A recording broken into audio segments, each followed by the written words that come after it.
Sir start कर दीजिए। आ रहा है ना यहाँ तक गाड़ी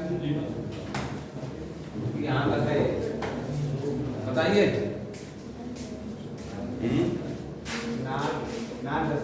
नाग दशक याद करना इसलिए आसान है क्योंकि आगे नागवंश से ही शुरू हो रहा है नाग है ना, तो ये थोड़ा सा ध्यान रखा करें। क्लियर? तो अभी हम चल रहे हैं, आज क्या चल रहा था? पहले धार्मिक आंदोलन चल रहे थे, है ना?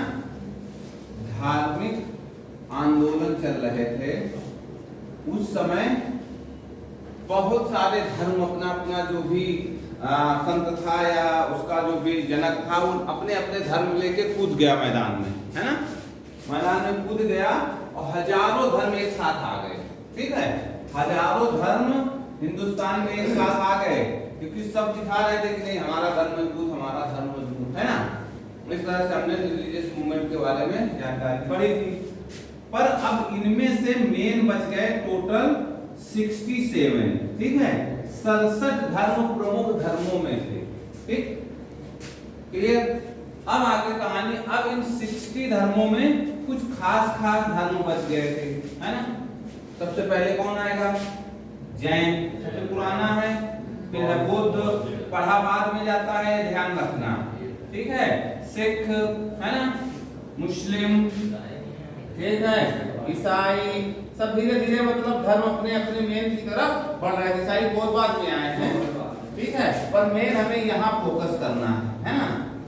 अगला तो इस हिसाब से चल रहा था कहानी, धीरे धीरे सब अपना अपना झंडा लेकर वो कर रहे थे। ठीक, उधर मगध में मौर्यों का साम्राज्य चल रहा था जो कि ग्लोरियस 137 साल का उन्होंने वहां पे अपना योगदान दिया। ठीक है, अच्छी अच्छी चीजें लाई, व्यापार को बढ़ावा दिया और सारा कुछ सिस्टम देते देते इन्होंने, जो चंद्रगुप्त मौर्य थे उन्होंने जैन धर्म अपनाया, अशोक ने बुद्ध अपनाया। ठीक है, इसी तरह से सब लोग अपना अपना आगे बढ़ते रहे। लास्ट जब आता है शासक, मौर्य वंश का अंतिम शासक कौन है? ठीक है, बृहदत्त। ठीक है, खुशी बोलना सीखो, अभी मुंह खोलो अपना, अभी है ना? पढ़ चुकी हो रिलेशन, ठीक, घर में पढ़ो। इसके बाद तो है मौर्य वंश का अंतिम शासक बृहदत्त। क्लियर? अब इसका अमात्य कह दो, ठीक है, अमात्य या सेनापति कह दो, है ना? सेनापति कौन है इसका? बृहदत्त का सेनापति या अमात्य कौन है? और जब भी कोई वंश का खात्मा हुआ है तो यही करता है और अपना वंश स्थापित कर देता है। तो इसका अमात्य या इसका सेनापति है पुष्पमित्र शुंग। ठीक है, पुष्पमित्र शुंग, है ना? ये था। अब इसने देखा, कौन था ये जाति से? पंडित था, ब्राह्मण था। इसने मतलब देखा कि यार ये तो सब अपना अपना मामला फैला जा रहे हैं, पर हमारा सनातन धर्म वैदिक काल से खत्म हो गया। सनातन को जो हमने पढ़ा, कहाँ पढ़ा था? वैदिक काल में। ठीक है, वैदिक काल के बाद कोई इस पर चर्चा नहीं कर रहा है। तो बृहदत्त कई बार जाकर, पुष्पमित्र शुंग बृहदत्त के पास कई बार गया, बोला सर सनातन धर्म के लिए कुछ करो। ठीक है, क्लियर है? चलिए यहाँ तक कह सनातन धर्म के लिए करो। एक दिन गए, अरे बोला ठीक है यार, देख लेंगे, बाद में आना, समझेंगे क्या करना है इस पे। हो गया। ऐसे करके कई बार पुष्पमित्र शुंग उसके पास अपना निवेदन लेके पहुंचा, क्योंकि वो ब्राह्मण था, सनातनी था। उसने बोला कि नहीं भैया इस पे कुछ अमल करो। एक दिन बहसा बहसी यानी गर्मा गर्मी ज्यादा हो गई। पुष्पमित्र शुंग ने उतारा अपना खंजर, निकाल के इनका गला देते इनका वध कर दिया। ठीक है, तो बृहदत्त की स्टोरी यहाँ पे क्लोज होती है। ठीक, मार देता है, और जैसा कि हमने आपको हिस्ट्री में पढ़ा रहा हूं कि जो मारता है फिर उसका अगला वंश शुरू हो जाता है। ठीक है, तो अब हो जाता है यहाँ से शुंग वंश, है ना? शुंग वंश की स्थापना हो जाती है। कौन करता है? पुष्पमित्र शुंग करता है, जो कि बृहदत्त का सेनापति था, अमात्य था, या कुछ भी कह सकते हो आप। ठीक है, उन्हीं के राज्य में था।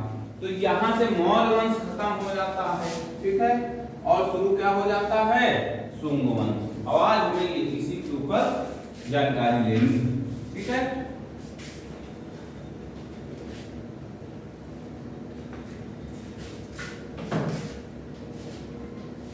बढ़े आगे, ठीक है। तो चलो अब देखते हैं काल इसका। सबसे पहले तो ये पता होना चाहिए 185 BC है ना, तो यानी बृहदत्त की हत्या 185 BC में हो जाती है, क्लियर। और यहीं पे सुंग वंश की स्थापना हो जाती है, चलता ठीक है कहां तक, 73 BC तक है, ठीक है बेटा। अब यहाँ पे समझने वाली ये बात है कि BC का कार्यक्रम बड़े से छोटे की तरफ होता है, कहीं कंफ्यूजन हो जाए कि ये क्या हो रहा है। हमने तो 2 के बाद 3 पढ़ा है ना, पर पहले क्या था, बैकवर्ड मूवमेंट होता था इसका, ठीक है। BC वाले में डेटों का बड़े से छोटे की तरफ। तो 185 में पुष्यमित्र शुंग बैठता है और 73 तक शुंग वंश का काल चलता है, तो इसमें है। इसने मौर्य वंश का अंतिम शासक ठीक है की हत्या कर शुंग वंश की स्थापना किया। किसने किया, पुष्यमित्र शुंग ने, ठीक है। ब्राह्मण समाज था, यहाँ पे कहते हैं कि ब्राह्मणों का पुनरुत्थान हुआ है, ठीक है, पुनरुत्थान, ठीक। दोबारा से ब्राह्मणों का एक तरह से कह दो कि आधिपत्य हो गया या उनका शासन आ गया, ठीक है। तो इसको पुनरुत्थान कहा जाता है ब्राह्मणों का। पहले कब था, वेद काल में, ठीक है, क्योंकि हम गुरु और शिष्य परंपरा में ब्राह्मणों को पूजते थे, ठीक है। तो दोबारा यहाँ पे देखो देखने को मिला हमें, है ना। अगला है संस्थापक पुष्यमित्र शुंग था, ठीक है। राजधानी विदिशा बनाया इसने, सबसे चेंजमेंट क्या किया, अभी तक मगध पाटलिपुत्र वहीं घूम रहे थे, है ना। तो ये बनाया कहाँ, विदिशा मध्य प्रदेश में, ठीक है। इसको उज्जैनी भी कहा जाता है, उज्जैनी, है ना, ये भी कह सकते हो। कहीं कहीं किताब में आपको ये भी लिखा मिल सकता है, तो कंफ्यूज नहीं होना। विदिशा है कहाँ, मध्य प्रदेश में। विदिशा के नाम पे विदर्भ ट्रॉफी खेली जाती है क्रिकेट मैच की, ये भी याद रखना, ठीक है। विदर्भ होता है ना, विदर्भ ट्रॉफी, वो क्रिकेट से संबंधित है, यही क्या मध्य क्षेत्र के हिसाब से होता है, ठीक है। राजभाषा, देखो हमने वेदों में क्या पढ़ा है, संस्कृत पढ़ा है, तो वापस इसने क्या किया कि भैया हम संस्कृत ही पढ़ेंगे। अच्छा, कट्टर था, ब्राह्मणवाद को लेकर कट्टर था, तभी उसका गला दे दिया। नहीं प्यार से भी समझा देता यार भैया कर लो, नहीं माने हो, ठीक है। इसने अशोक के 84,000 है, इसमें 8400 टाइपिंग हुआ, ठीक है, 84,000 स्तूपों को नष्ट कर दिया, ठीक है। 84,000 स्तूपों को नष्ट कर दिया। अगला है, यहाँ पे कट गया है, देखता हूँ आ जाए ऊपर शायद थोड़ा।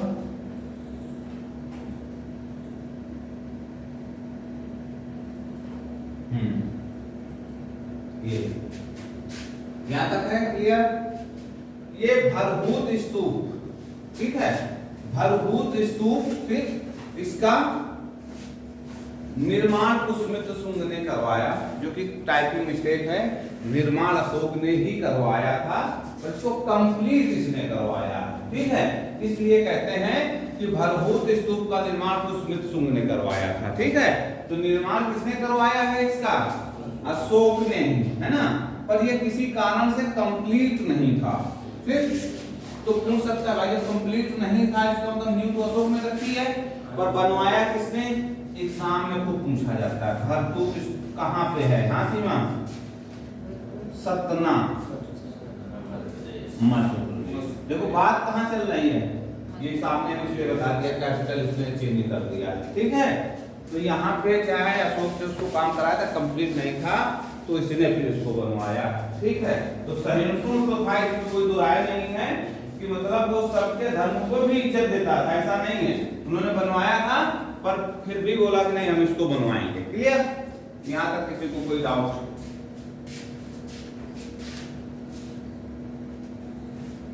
नोट करने वाली हर एक लाइन है, और जो मैंने बता दिया वो दिमाग में बैठाने वाली बात है, ठीक है। क्वेश्चन मिलता है एक, ठीक है, किससे, शुंग, कण्व और सातवाहन, ठीक है, इनसे मिलता है क्वेश्चन, 100% मिलता है एग्जाम में, हिस्ट्री है तो अगर उस एग्जाम में।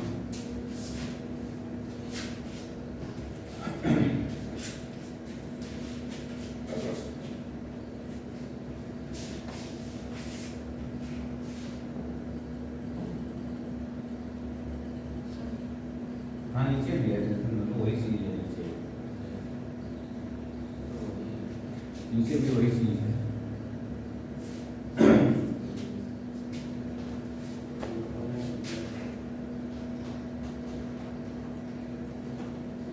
जो भी है नोट कर लेना, ठीक है।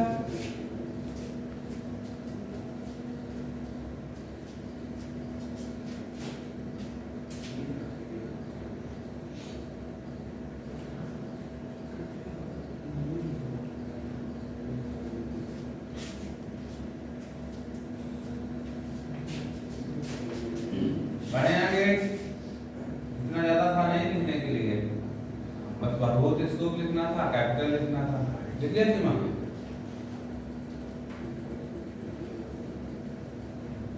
आप लिखवा ले सकते हैं, इंपॉर्टेंट फैक्ट है ये। इसके काल को वैदिक पुनः व्याकरण काल कहा जाता है।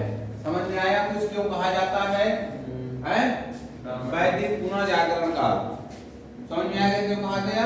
क्योंकि इसमें सनातन धर्म वहां के बाद अब यहाँ देखने को मिलता है, तो वापस से बोलता है कि नहीं हम इसको कहेंगे। तो पूछा जा सकता है कि वैदिक पुनः व्याकरण काल किस काल को कहा जाता है? शुंग वंश को, ठीक है। इसके दरबार में पतंजलि रहते थे, उनकी दो रचनाएं जो कि खूब पूछी जाती हैं, एक है महाभाष्य, एक है योग शास्त्र, ठीक है। महाभाष्य यही होता है कि पहले से कोई किताब हो उसके ऊपर कुछ अपना लिख देना, उसको बोलते हैं महाभाष्य। तो ये याद रखिएगा, है ना, इंपॉर्टेंट फैक्ट है। उसके बाद पतंजलि जो इनके दरबार में ही रहते थे, उन्होंने 2 अश्वमेध यज्ञ किए थे। किसके लिए? पुष्यमित्र शुंग के लिए। भाई वो अगला बोल रहा है कि हम सनातन धर्म को आगे बढ़ाएंगे, तो गुरु परंपरा के अनुसार गुरु का भी फर्ज होता है कि हम इसको कुछ ना कुछ ऐसी कार्रवाई करेंगे, ठीक है। तो वो 2 जो अश्वमेध यज्ञ कराया जाता है, इससे पहले आप लोगों ने देखा था कि भगवान राम ने कराया था, सुना है? तो उसको समझ लो। सपोज दैट कि राम है यहाँ पे, है ना, राम भगवान ने घोड़ा छोड़ा, ठीक है। इसके साथ इनकी सेना भी चलती थी, ठीक है, वो दिखाया नहीं गया, पर एक्चुअली यही फैक्ट है, पता चले घोड़ा कहाँ खा गया। तो यहाँ से अयोध्या से घोड़ा निकला, पहले चला गया इलाहाबाद, ठीक। इलाहाबाद का जो शासक था उसने क्या किया, घोड़ा आया, घोड़ा को देखा, बोला तो भगवान राम की सेना है, उनका घोड़ा है। बोला नहीं हम उसको पूछते हैं, और अपना जो भी उसको खिलाना पिलाना था, खिलाना पिला के रवाना कर दिया घोड़ा को, ठीक। आगे बढ़ा, बगल में गया प्रतापगढ़, ठीक है। अगला पॉइंट कहाँ गया? प्रतापगढ़, अगली बगल है ना, तो वहां पहुंचा। वहां का भी राजा था, उसने बोला भगवान राम का है भैया, हम उनसे बैर नहीं ले सकते, ठीक है। अगला फिर यही क्या हुआ, तीसरी जगह पहुंचता है, ठीक है। तीसरी जगह समझ लो क्या है, चंडीगढ़, है ना, सिर्फ और चंडीगढ़। वहां पहुंचा, वहां पे मान लो दूसरे का शासन है, थोड़ा चेंज हो गया ना भाई। यहाँ तो आपके बारे में पता है, चंडीगढ़ में किसको पता है, ठीक है। तो अब उसमें क्या होता था कि जैसे चंडीगढ़ ये घोड़ा पहुंचा, पकड़ लिया उस बंदे ने, ठीक है। अश्वमेध यज्ञ की कहानी सुन लो, जो होता है एक्चुअल फैक्ट में। चंडीगढ़ में गया, वहां का शासक मजबूत था, उसने बोला घोड़ा को पकड़ो। अब सूचना कहां गई? सेना के माध्यम से अयोध्या गई कि इन्होंने पकड़ लिया है। तो यहां से अयोध्या की सेना अटैक करने के लिए आएगी इस पे, ठीक है। अगर ये जीत गया, ठीक है, तो इसका मतलब ये है कि ये अधीनता नहीं स्वीकार कर रहा है अयोध्या की। बोला हम आपकी अधीनता स्वीकार नहीं कर रहे, हम अपने आप में रहेंगे, अगर ये जीत जाता है तो, ठीक है।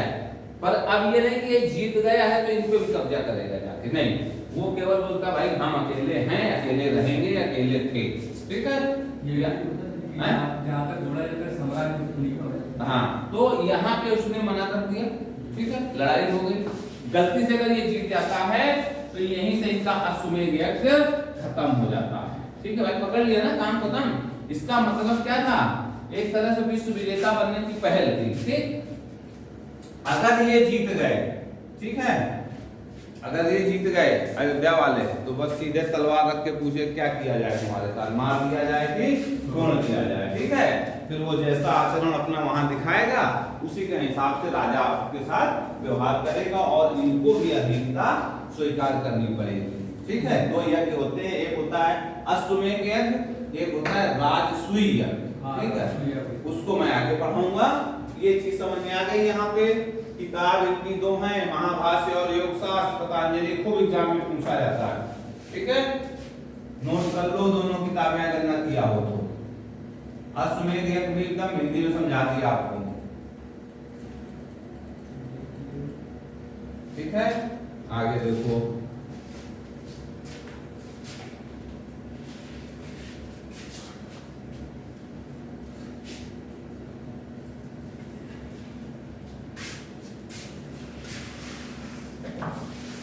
अब चले पुष्यमित्र के उत्तराधिकारी, तो कभी कभी एग्जाम में ये भी पूछ लिया जाता है।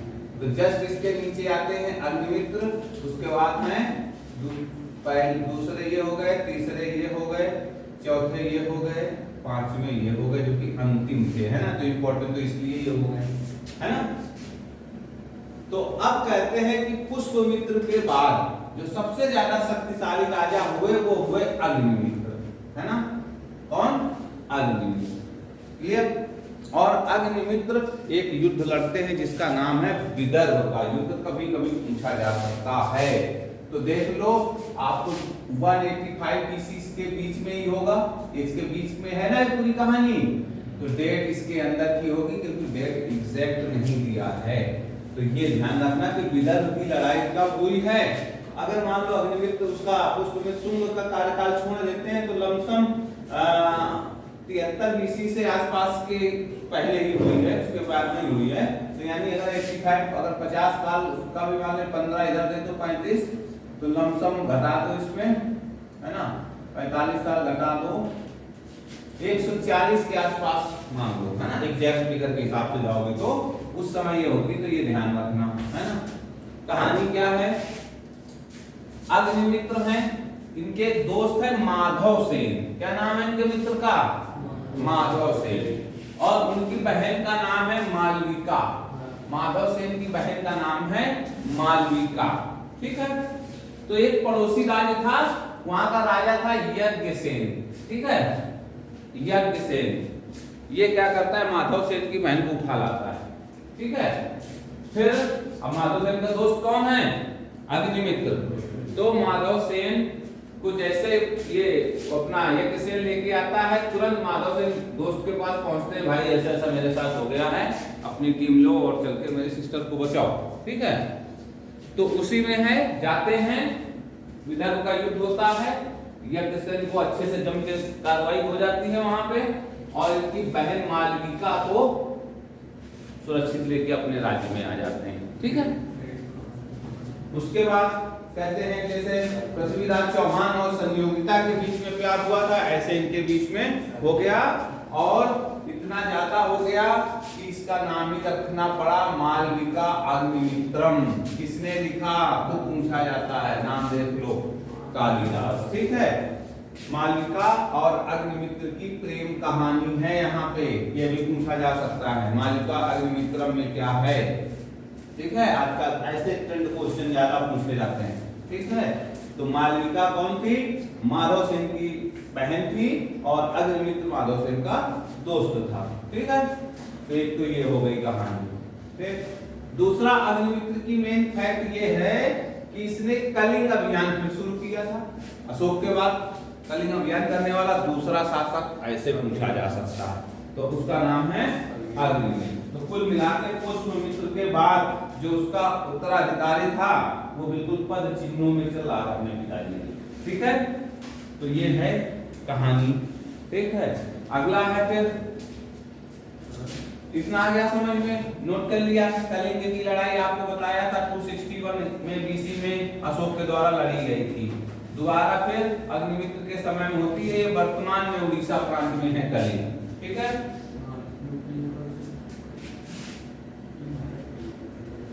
नोट कर लेना, कुछ भी पूछना है पूछते भी चलो साथ में।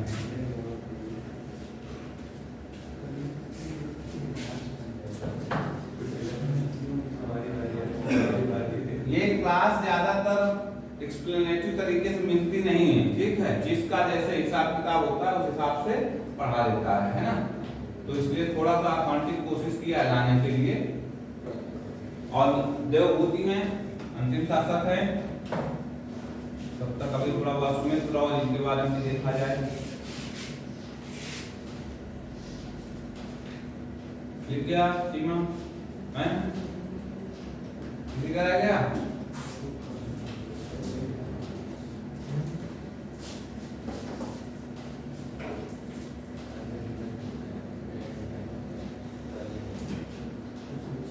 चलो आगे कहानी में देखो थोड़ा सा, ठीक है। अग्निमित्र ने कलिंग के विरुद्ध अभियान किया। अभी मैंने आपको बता दिया, अशोक के बाद दूसरा शासक था जो कलिंग के विरुद्ध अभियान करता है। उस समय वहां पे चेदी या कलचुरी वंश था, ठीक है। कौन था? चेदी या कलचुरी वंश का शासन था, और उसका जो संस्थापक था चेदी वंश का, उसका नाम है महामेघवाहन। इंपॉर्टेंट है फिर, ठीक है। उसके बाद जब अग्निमित्र का अभियान यहाँ से चलता है, चेदी वंश के लिए निकलता है, तो वहां का प्रतापी शासक था खारवेल, है ना। खारवेल के बारे में कल या परसों में थोड़ा सा बताया था, हाथी गुम्फा वाला हिसाब किताब, ठीक है। तो ये ध्यान रखना, खारवेल था। यानी जब कलिंग के विरुद्ध अभियान हुआ तो वहां प्रतापी शासक खारवेल था, जो कि कलचुरी या चेदी वंश का शासक था। क्लियर है फिर? अगला इसमें कह रहे हैं कि खारवेल हाथी गुम्फा विलेख, ठीक है। खारवेल वाला जो कहानी है वो हाथी गुम्फा विलेख से, ठीक है, जानकारी इसकी मिलती है। क्लियर? सबसे इंपॉर्टेंट है, ये प्राकृत भाषा में लिखा है। और देखो वहां पे पुष्पमित्र ने क्या शुरू कर दिया था? संस्कृत भाषा कर दिया था, ठीक है। तो इसका मतलब ये जो हाथी गुम्फा विलेख खारवेल के जिसके बारे में जानकारी मिलती है वो कौन सी भाषा में है? प्राकृत भाषा में, ठीक है। तो क्या है कलिंग प्रशासन के बारे में? भारतवर्ष शब्द का उल्लेख बोलते हैं सबसे पहले यहीं पे मिला था, ठीक है इंपॉर्टेंट, ठीक है। स्टार मार्किंग वाला क्वेश्चन, भारतवर्ष का उल्लेख यानी शब्द भारतवर्ष का प्रयोग उल्लेख यहीं पे मिलता है। क्लियर? नोट कर लो जो नोट करना है। सबसे पहले आपको पता होना चाहिए कलिंग जब अभियान किया था उस समय वहां चेदी या कलचुरी वंश था, ठीक है, का शासन था। और अपने जिले के कलचुरी वंश का संस्थापक कौन था? महामेघवाहन। फिर पर जब उसने अटैक किया था वहां पे कलिंग पे, उस समय वहां का प्रतापी शासक था खारवेल। कहां से जानकारी मिलती है? हाथी गुम्फा के अभिलेख से, ठीक है।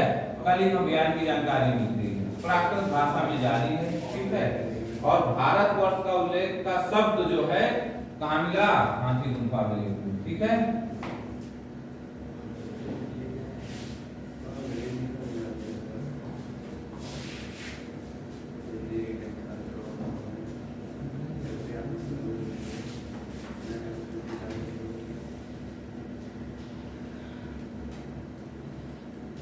बड़े आगे जब कलिंग में सोने किया तो वहां का राजा कौन था? जब कलिंग में सोने किया तो वहां का राजा कौन था? भाई मिला नहीं कहीं जानकारी, ठीक है। पूरी उसमें जो पढ़ा मैंने उसमें उसका जिक्र नहीं था, बस इन्होंने बोला कि रक्तचाप की बड़ी घटना होती है जिसमें लगभग 1 लाख आदमी को नरसंहार हत्या की जाती है, जिससे नालियों में ब्लड मिलता है। पर उस समय उसके राजा का कोई जिक्र नहीं मिला मुझे। राजा नंद देख के बताएंगे फिर आपको, कहीं बुक में तो नहीं मिला हमें, ठीक है।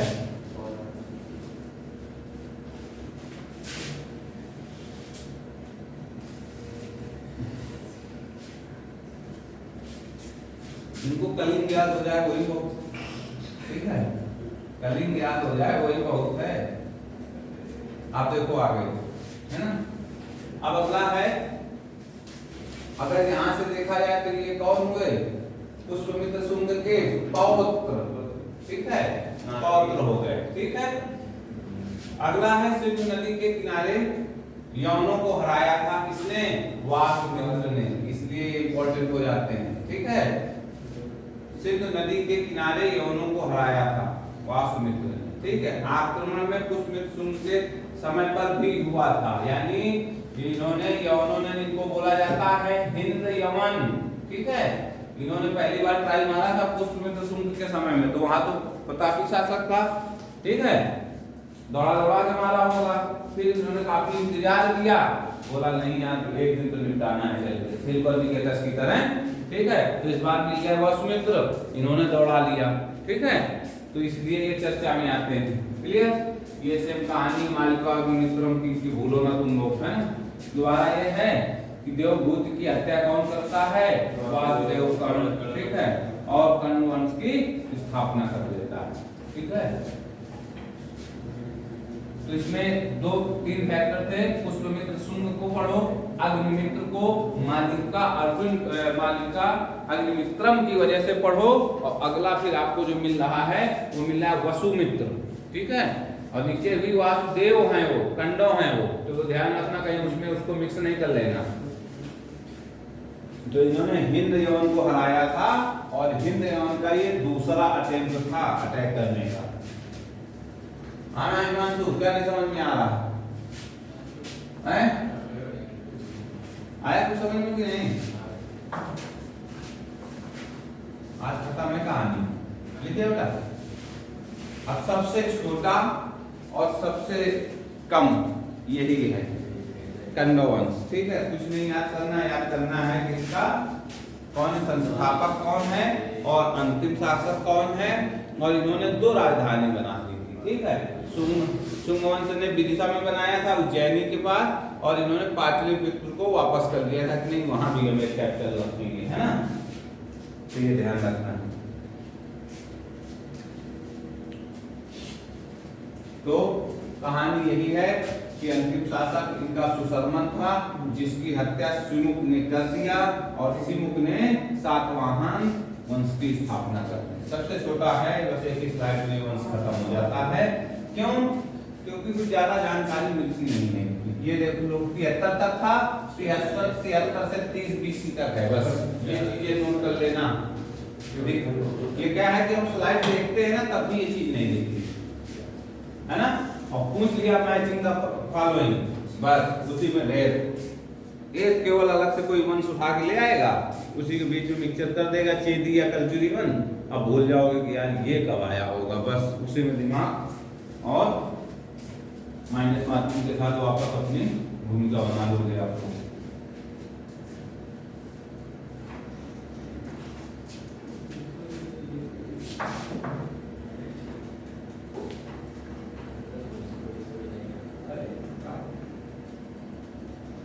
चले सिमुक आ गए हैं लौट के, ठीक है। सिमुक वापस आ गए, तो चलो देखो सातवाहन, ठीक है। आंध्र सातवाहन के नाम से भी जाना जाता है इनको, ठीक है। अब इनका कार्यकाल देखो कितना था। इनका कार्यकाल यहाँ तक तो हम लोगों ने 30 BC तक पढ़ा था पिछला, ठीक है। अब इसका ये कह रहे हैं कि था तो उस समय पर चर्चा में इसलिए नहीं आया था क्योंकि इनका 330 BC से चल रहा था 220 AD तक, है ना। 330 BC से कहां तक चल रहा है? 220 AD आ जाता है यहाँ पे, ठीक है। तो लगभग इनका कह रहे हैं कि 400 से 450 वर्षों तक का शासन था। ये इम्पोर्टेंट फैक्ट है ना, 400 से 450 तक शासन किया इन्होंने, क्योंकि 230 BC में हो गए थे, ठीक है, पर ज्यादा इनकी जानकारी नहीं मिलती है, ठीक है। तो सबसे पहले फैक्ट में चलते हैं। तो यहाँ देखो लिखा है कि 300 साल, ये नहीं 300 नहीं है, 400 से 450 साल तक, ठीक है, शासन होता है सातवाहन। क्लियर? अब देख लो भाषा कौन सी आ गई? प्राकृत। धर्म कौन है? ब्राह्मण। राजधानी ये खूब इंपॉर्टेंट हो जाती है क्योंकि बिल्कुल डिफरेंट हो जाती है। प्रतिष्ठान या पैठान, महाराष्ट्र में गोदावरी नदी के तट पे खूब पूछा जाता है क्वेश्चन ये, ठीक है। प्रतिष्ठान या पैठान, ठीक है। आगे चल के सतकर्णी को प्रतिष्ठानपति भी कहा गया है, वो हम आगे दिखाएंगे आपको। यहाँ को पहले देख लो। इनकी राजधानी है प्रतिष्ठान या पैठान, दक्षिण महाराष्ट्र, गोदावरी नदी के तट पर, ठीक है। इसके बाद कहता है सिमुक, है ना। तो ये वाला सिमुक है, ये ऐसे वाला सिमुक। शिवक कर्ण वंश का, ठीक है। अगला सातवाहन वंश के बारे में जानकारी मिलती है कहाँ पे? नागनिका अभिलेख, नासिक अभिलेख और हाथी गुम्फा अभिलेख, ठीक है। किसी को नाना घाट अभिलेख भी कहा जाता है, ठीक है। कहीं दोनों मिल जाए देख लो, ठीक है। नाना घाट, ठीक है। एक्चुअल में एग्जैक्ट यही है, उसका नाम नागनिका, ठीक है। इससे जानकारी हमें मिलती है सातवाहन के बारे में, ठीक है। लिख लो सीमा जो लिखने लायक है इसमें, ठीक है। हैं?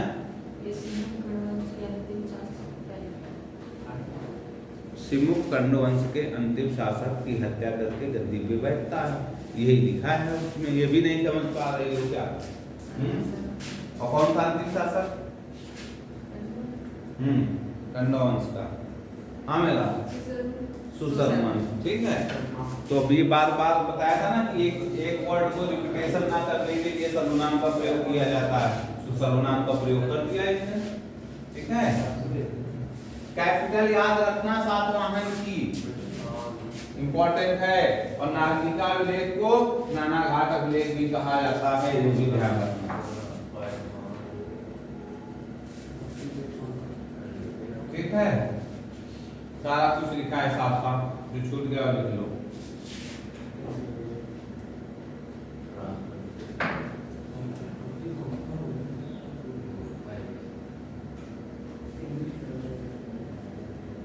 सुंग वंश के बाद ज्यादातर हम देखते हैं प्राकृत भाषा का प्रयोग होता है, ठीक है। लिख लिया सारा कुछ, चलो आगे देखते हैं। सिमुक का उत्तराधिकारी यानी सुमुद्र थे हमारे, ठीक है। उनका है सातकर्णी प्रथम, यहाँ सातकर्णी लिखा है, उसे सतकर्णी पढ़ा जाता है। वो अंग्रेजी हिंदी का ट्रांसलेशन वर्जन है, वो आपको नहीं, आपको पता होना चाहिए, ठीक है। उपाधि दक्षिणपति या प्रतिष्ठानपति, मैंने आपको बताया भी है ना कि प्रतिष्ठानपति कहा गया इनको। क्यों कहा गया? क्योंकि भैया प्रतिष्ठान इनकी कैपिटल है, वहां के राजा हैं, और पति का मतलब होता है राजा, ठीक है। इसलिए इनको प्रतिष्ठानपति कहा गया। अब दक्षिणापति क्यों कहा गया? क्योंकि दक्षिण भारत की सबसे बड़ी नदी गोदावरी, ठीक है, इसलिए इनको दक्षिण का कहा गया, ठीक है। दक्षिण पथपति यानी गोदावरी नदी के तट पर बसा हुआ है प्रतिष्ठान या पैठान, तो इसलिए कहा गया। किसको कहा गया? सतकर्णी को कहा गया। अगला है सतकर्णी प्रथम ने 2 अश्वमेध यज्ञ, एक राजसूय यज्ञ किया था। पुष्पमित्र के बाद दोबारा पतंजलि ने करवाया था, अब दोबारा यहाँ मिल रहा है, सतकर्णी प्रथम ने कराया था, ठीक है।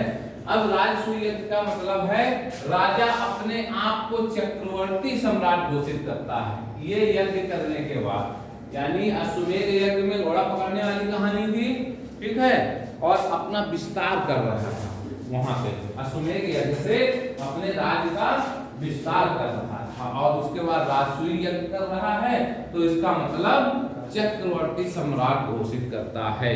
तो ये भी आपसे पूछा सकता है कि पहला कौन सा राजा था जिसने अपने को चक्रवर्ती सम्राट घोषित किया, ठीक है, सतकर्णी प्रथम। अगला राजधानी चेंज है, अमरावती बना देता है। कहाँ है? आज के आंध्र प्रदेश में, ठीक है, ये ध्यान रखना है।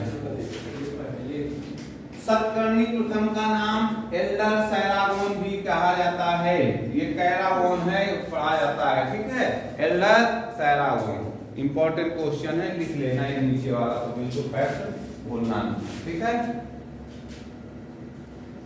समझ में आ रहा जी मां? अमरावती को कैपिटल बनाते हैं सतकर्णी, और इनको एल्डर सैरागोन के नाम से भी जाना जाता है। इनको प्रतिष्ठानपति दक्षिणापथपति भी कहा गया।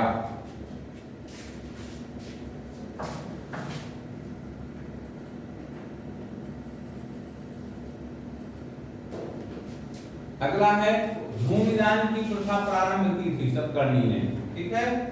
इस बात की कहानी आपकी नागनिका अभिलेख में मिलता है, यानी नाना घाट अभिलेख, जो कि लिखूंगा मैं है, लिखते जाना, सारे फैक्ट इंपॉर्टेंट है, ठीक है। इस बात की जानकारी नाना घाट या नागनिका विलेज में मिलती है। सतकर्णी प्रथम की पत्नी थी नागनिका, इनके द्वारा जारी कराया गया था ये, ठीक है। यानी नाना घाट अभिलेख किसने करवाया था? नागनिका। कौन थी? सतकर्णी प्रथम की पत्नी थी, ठीक है। हाल, ठीक। तो ये कहानी भूमिदान की प्रथा कहां से मिलती है, ये भी आपको फैक्ट मिल गया सतकर्णी प्रथम की तरफ से। अब ये हैं अगले महाराज हॉल। नामी हॉल का अंग्रेजी नहीं थे कहीं चक्कर में रहोगी, हॉल तब अंग्रेजों का समय आ गया, ठीक है। हाल हैं और ये कहते हैं कि 17वें शासक थे। हाँ, ये 17वें शासक थे ये हॉल, ठीक है। बाकी के कहां गए? 2-3 तो समझ में आ रहे हैं, बाकी के इसलिए पता नहीं चल रहा है कि ये अंधकार युग चल रहा है, यहाँ पे इनकी गणना कहीं हुई नहीं अच्छी से, ठीक है। तो इस वजह से अब सीधे 17वें पे आ गए हैं, क्योंकि मिला क्यों हमें ये सब जानकारी है। सतकर्णी का मिला कि वो नागनिका वो पत्थर बनवाया था उनकी पत्नी ने, उसमें सारी कहानी मिल गई। उसके बाद बीच वालों का फिर तार टूट गया, कोई पत्थर बनवाया नहीं, ठीक है। तो अब अगले आ जाते हैं हॉल। संस्कृत का विद्वान था, स्कॉलर ऑफ संस्कृत, ठीक है। गाथा सप्तशती की रचना प्राकृत भाषा में किया था, ठीक है। इसे अंधकार युग कहा जाता है, ये देख लेना फैक्ट। अंधकार युग भी सातवाहन वंश को ही कहा जाता है। कहने का कारण मैंने आपको बता दिया, सतकर्णी के बाद कोई डिटेल नहीं मिलती है, इसलिए इसको अंधकार युग भी कहा जाता है, ठीक है। पूछ लेगा कि सातवाहन को और किस नाम से जाना जाता है, ठीक है। तो अंधकार युग के नाम से भी जाना है, या अंधकार युग के नाम से किसको, किस वंश को जाना जाता है? तो सातवाहन को। गाथा सप्तशती, इसमें कहते हैं 700 प्रेम कहानियां के बारे में चर्चा है, यानी कविताएं लिखी हो या कुछ भी हो। किसने लिखा है? हॉल ने लिखा। एग्जाम में खूब पूछी जाती है, हाँ, तो ये ध्यान रखना। गाथा सप्तशती की रचना प्राकृत भाषा में है, प्रेम के ऊपर कविताएं इसमें लिखी हैं, ठीक है। ये ध्यान रखना इस चीज पे।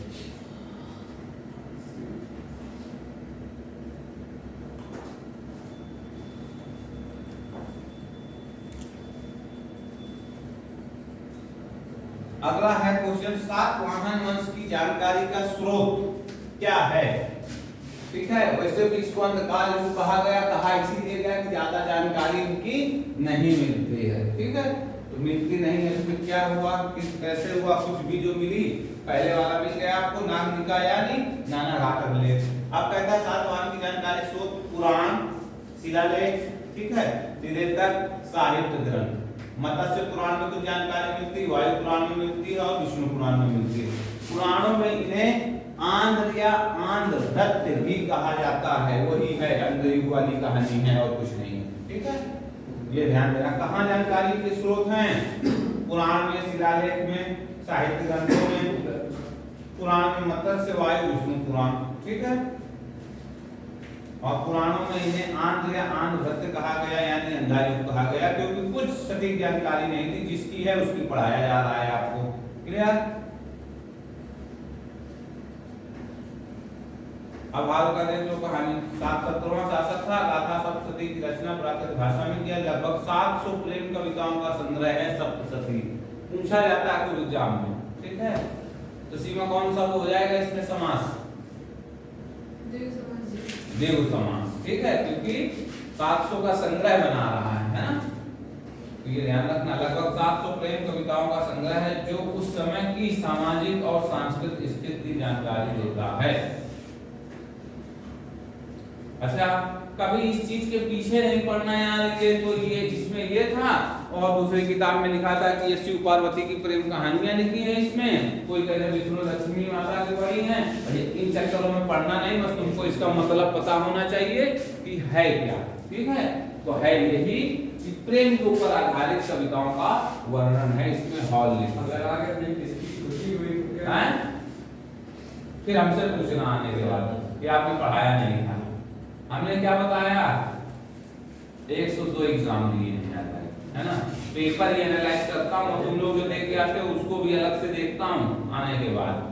तो ऐसी चीजें हमने हिंदी में इनको, जब उत्तर प्रदेश पुलिस का था, वो कौन था एक चमत्कारी वाला को ढूंढ ढूंढ के ऐसे क्वेश्चन ले आता था। ठीक है, मतलब जिनमें कोई डर और जरूरत थी ही नहीं। अरे भाई इतना हार्ड पुलिस का पेपर आने लगे, एसआई का आने लगे तो बड़ा मुश्किल हो जाएगा, है ना। कोई था ना एक गांव में थे, विशाल, हाँ विशाल, ठीक है। तो भाई हमने कहा कि अब इतना हम क्लास में पढ़ा देते हैं कि 1 से 2 क्वेश्चन के अलावा आउट ऑफ सिलेबस हमारा नहीं टपता है। 1-2 क्वेश्चन तो नॉर्मल है, इधर उधर हो जाते हैं, ठीक है। अब ना कर पाओ वो आपकी कहानी, ठीक है। तो फिर देख लो हाल का शुरुआत भगवान शिव की स्तुति से है। हाल की सैन्य उपलब्धियों की जानकारी लीलावे या लीलावती ग्रंथ से मिलती है, ठीक है। ये लिखा है देखो, शुरुआत भगवान शिव की स्तुति से है। हाल को सैन्य उपलब्धियों की जानकारी किसमें मिलती है? लीलावे या लीलावती ग्रंथ से मिलती है। बस इतना लिख लो, ठीक है। बढ़े आगे, सैन्य उपलब्धियां उसके लीलावती ग्रंथ से मिलती हैं।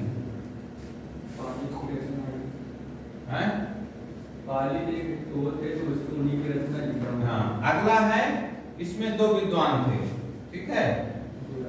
अपना क्या बोलते हैं, हॉल के समय में क्या नाम था यार, नाम भी भूल गए तुम लोग चक्कर में।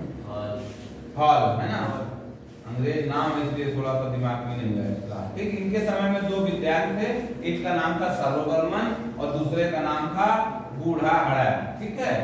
तो कुल मिला के सर्ववर्मन का काम ये था, इन्होंने लिखा है कांत तंत्र और बूढ़ाहड़ा ने लिखा है बृहदत्त कथा, ठीक है।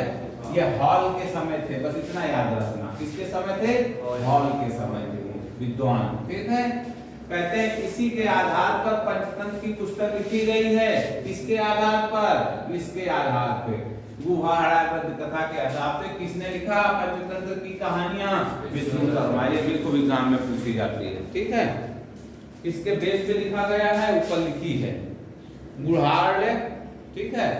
बृहद कथा किसने लिखा है?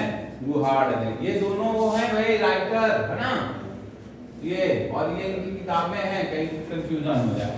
ये पंचतंत्र है, इसके विष्णु शर्मा, ठीक है। इसी आधार पर लिखी गई है। तो हाथ के ऊपर काफी पॉइंट मिल रहे हैं, तो हॉल एकदम इंपॉर्टेंट है, तो थोड़ा बहुत तो पता होना चाहिए आपको, ठीक है।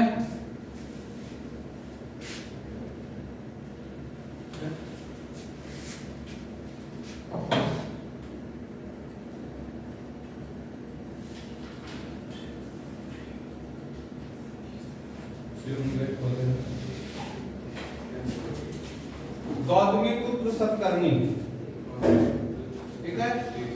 गौतमी पुत्र सतकर्णी। अब हमने जब 17वां शासक पढ़ा, ठीक है, 17वां शासक पढ़ा, जैसे हमने बोला कि ये अंधयुग था, इसके बाद फिर गए, ठीक है। फिर गए तो अब इस कहां पे आ गए हम?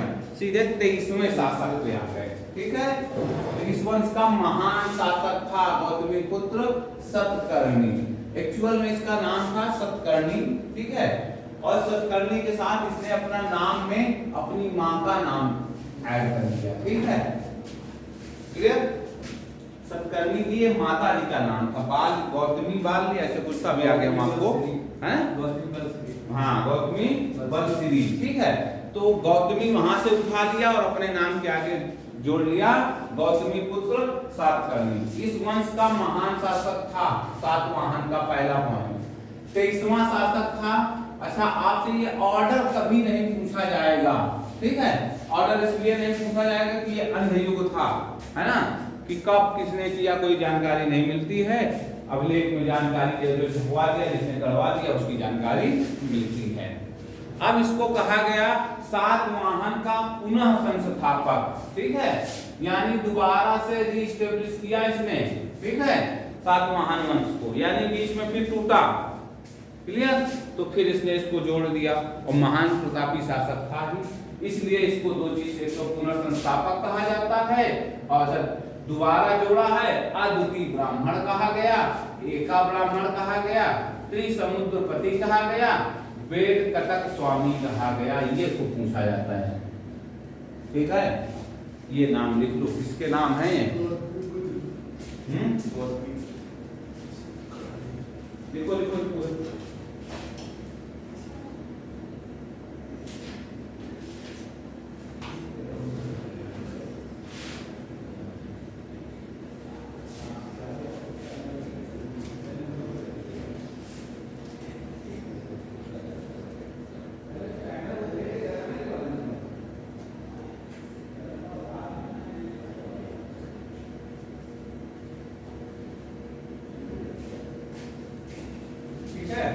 तो इस तरह से इसको याद रखिए।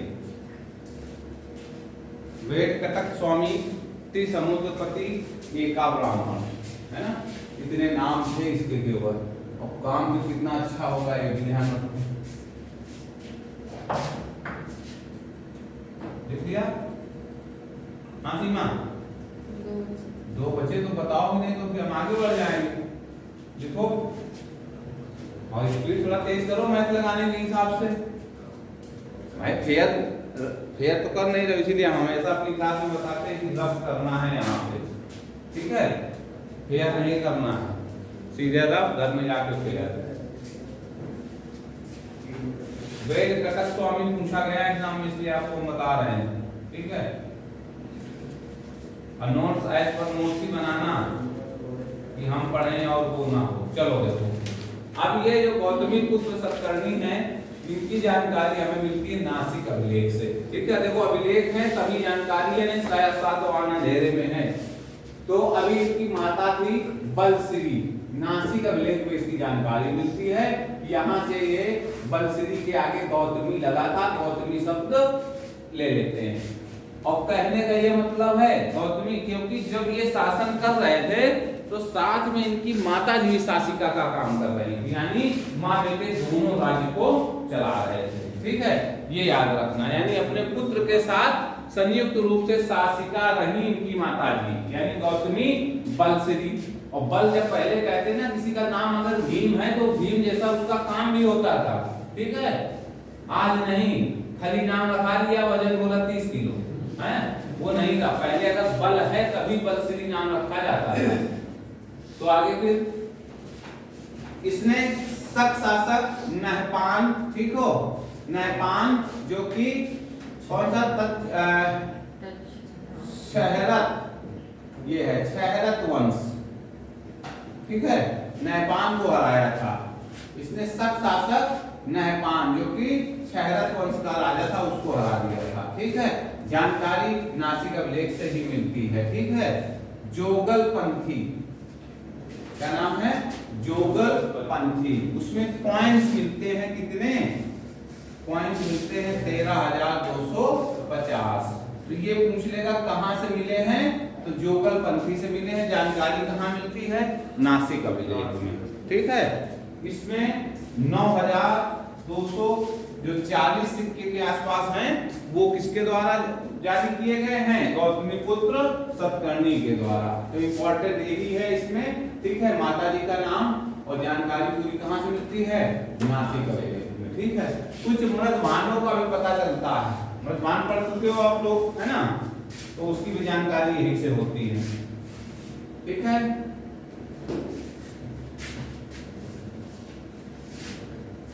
सिक्के कहां से मिले? जोगल पंथी, ये लिखा हुआ देखना ध्यान से।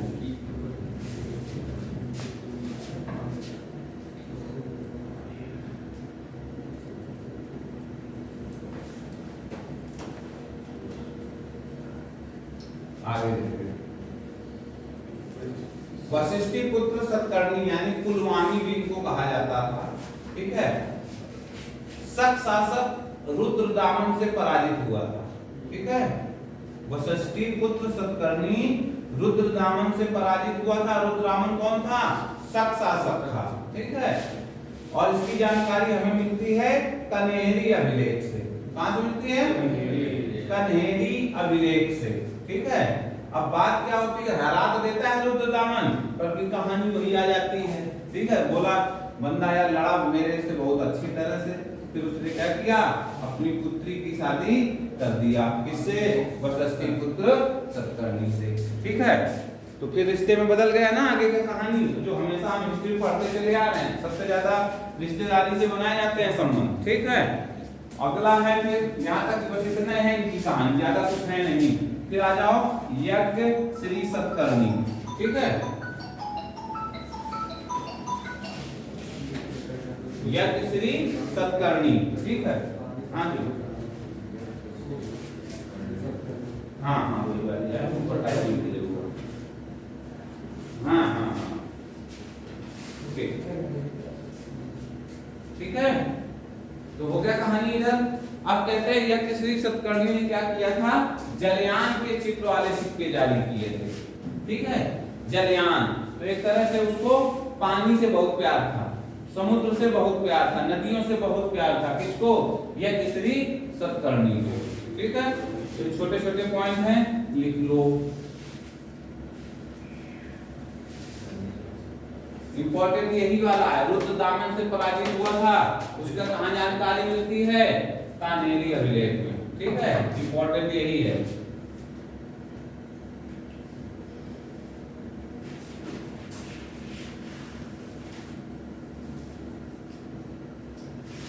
अच्छा, तो इसमें छोड़ रहा था, हाँ, यज्ञ श्री सतकर्णी को कहते हैं कि ये आखिरी शासक था मजबूत, यानी जो शक्तिशाली राजाओं में था, तो ये ऐसा मतलब आखिरी शक्तिशाली शासक था, पर आखिरी शासक नहीं था, सातवाहन था। ठीक है, तो क्या था, शक्तिशाली आखिरी शासक यही था, यज्ञ श्री सतकर्णी। ठीक है, कहीं कहीं यही लिखा मिलता है, पर एक्चुअल में क्या है, अंतिम शासक था विजय।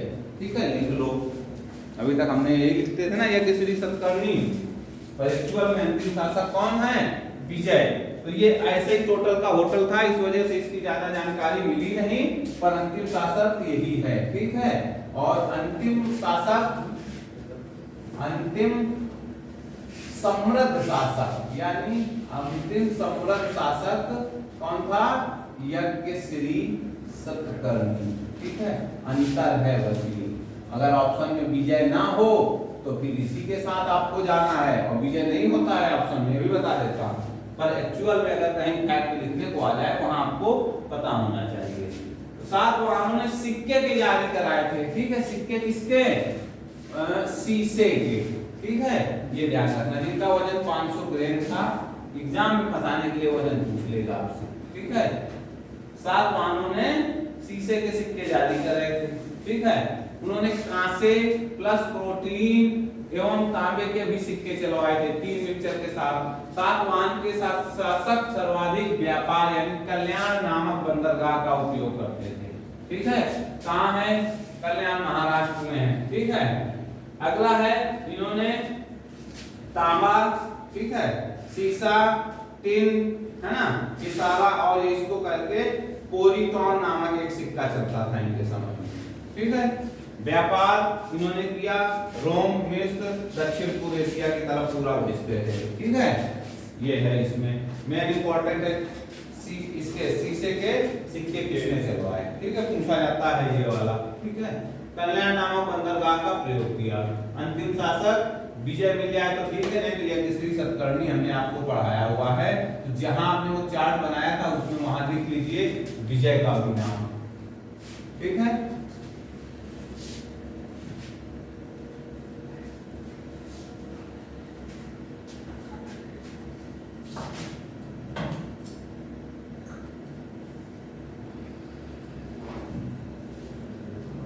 कल्याण नामक बंदरगाह, शीशे के सिक्के इन्होंने चलवाए थे, ये कर लेना, मिक्सचर हो जाएगा।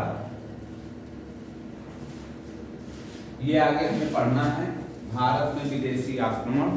ठीक है, देखो जैसे मैंने आपको बताया था कि सबसे पहले पर्शियन ने अटैक किया है इंडिया में, पर्शियनों ने। ठीक है, पर्शियन यानी पार्सियन जिसको कहा जाता है, ईरानी आते हैं, फिर सिकंदर आता है, फिर हिंद यमन आता है, पुष्पमित्र सुन के समय में आता है, अटैक करता है, याद रखना।